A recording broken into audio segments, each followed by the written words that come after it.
Приветствую, друзья! Англоязычный блогер Кринекл стал уже своеобразным знаком качества. Почти каждый уважающий себя китайский производитель стремится выпустить под его логотипом какие-нибудь недорогие наушники. Не стал исключением и почти неизвестный у нас бренд Truth Fair. Модель назвали незамысловато Zero. По факту же это двухдрайверные динамические наушники с околохармоновской настройкой и почему-то высоким требованием к усилительной части источника. О них сегодня и говорим. Поехали! Пришли наушники в небольшой коробке с изображением девочки-зайчика из какого-то японского мультфильма, заводским графиком АЧХ и полным перечнем технических характеристик модели. Из важного отметим ту самую систему из двух динамиков на 10 и 7,8 мм, почти хармоновскую настройку, чувствительность 117,5 дБ и импеданс в 10 Ом. Однако не стоит делать поспешных выводов. Несмотря на высокую чувствительность и низкий импеданс, для раскачки им нужно нормально так мощности. В комплект нам положили инструкцию, гарантийный талон, мягкий такой бокс из кожзаменителя, пару пенок и два набора силиконовых амбушюр разного размера и диаметра сердечника. Также отдельно можно докупить фигурку Вирга в мешочке, но это скорее такой дополнительный аксессуар. Никакой практической пользы я в нем, друзья, не увидел.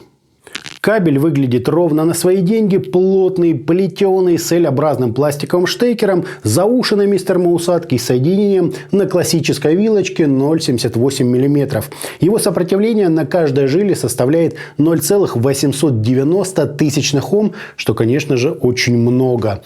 Сами чашечки выполнены из прозрачной смолы, сквозь которую прекрасно видны оба заявленных динамических излучателя. Компенсационное отверстие одно направлено вверх, с внутренней части расположился средний по габаритам звуковод с бортиком для удержания амбушюр и защитной металлической сеточкой. Внешнюю же часть оформили в виде объемного рисунка с блесками.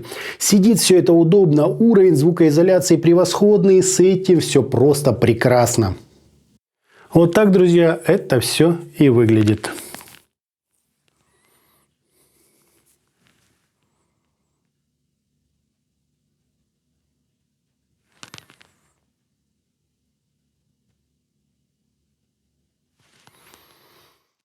По измерениям тут абсолютно стандартный по величине импульс, небольшие расхождения между левым и правым каналом и искажения в пике, достигающие 0,3%, что фантастически круто. Фаза ведет себя естественно, затухание на 30 и 60 дБ соответствует примерно 78 и 96 миллисекундам с допустимыми возмущениями в нижней половине спектра.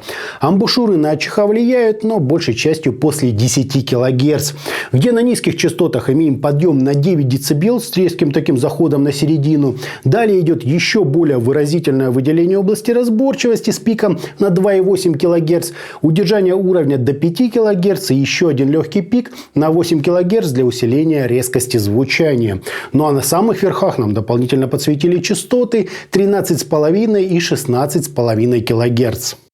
При прослушивании первым делом подмечаешь, что несмотря на заявленный импеданс и чувствительность, мощности им нужно с хорошим таким запасом, иначе есть шанс их попросту не раскачать. Низкие частоты тут просто восхитительно мягкие, глубокие, с легким таким проблеском текстур. Середина весьма выразительная, с плотной такой основой, как это обычно делает Moondrop, и сдержанной выразительностью. Привычной по другим наушникам легкости и прозрачности здесь, естественно, нет. Звучит это довольно грузно, я бы даже сказал тяжело, но есть в том свой особенный шарм. После них все остальные наушники кажутся излишне воздушными и несерьезно веселыми. Герои же обзора на их фоне суровы, в меру нейтральные, словно подвержены хорошей такой компрессии. Чем-то мне это напомнило другой проект, это Триповин с HBB Melee. С точки зрения передачи энергетики трека или же его музыкальной составляющей я бы на многое не рассчитывал. Для джаза они простоваты, в них недостаточно четкости, тембрального объема и нюансов. А вот для чего-то тяжелого модель однозначно зайдет хорошо. В ней в меру и техничности, и разделения, и динамики. В принципе, слушать в них можно, конечно же, что угодно. И это действительно создает такую иллюзию серьезного звучания. Однако на самом деле ему просто недостает звука, тонкости, мелодичности, хорошей прорисовки текстур и воздуха как такового. Для всяких мрачных, брутальных стилей такой подход более чем оправдан, но что-то другое кажется слишком уж задавленным в музыкальном смысле. Оттого ценителям русского и не очень рока, разнообразных тяжелых жанров и саундтреков из фильмов, например, или игр, эта модель однозначно зайдет. Главное озаботиться хорошим по мощности ЦАПом. Например, к ним прекрасно подошел мой новенький ЦАП Айбасса DC06. Если же остановиться на насадках, то с узким сердечником звук мне показался более собранным и четким, а с широким, мягким, басовитым. Низкие частоты в них действительно поражают. Очень приятные слуху такие мягкие вибрации. На вторых бас тоже есть, но он акцентируется на более высоких частотах. Мне лично оба варианта понравились, примерно одинаково. По сцене инструменты хотя и неплохо прослеживаются, но словно находятся на одном от нас расстоянии. То есть построение в глубину ощущается слабо, вообще, друзья, без размаха. Хотя от наушников за 3000 рублей ждать чего-то иного было бы, наверное, сверхнаивно. Наушники звучат свою цену без какого-либо волшебства или задатков на большее. Металлистам и любителям чего-то мрачного можно присмотреться.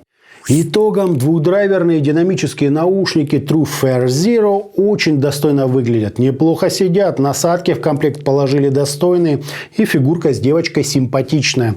А вот кабель какой-то совершенно никчемный. Сопротивление в целый ом это уже слишком. Звучит же модель довольно технично, с приятным по глубине басом, средней передачей нюансов и очень сдержанной выразительностью. Для джазовой или же академической музыки они, на мой взгляд, не очень подходят. Зато любители чего-то мрачного и агрессивного однозначно останутся в восторге. Конечный же вердикт: наушники своих денег стоят, однако они точно не под мои вкусовые предпочтения. Увлекался бы я чем-то готическим или мрачно-народным, тогда да. Добавить мне, собственно, друзья, к этому нечего. А на этом у меня все. Это были наушники True Fair Zero. Всем добра, всем пока-пока. Подписывайтесь, жмите лайк и присоединяйтесь ко мне во ВКонтакте и Телеграме. Там тоже много всего интересного. Собственно, пока.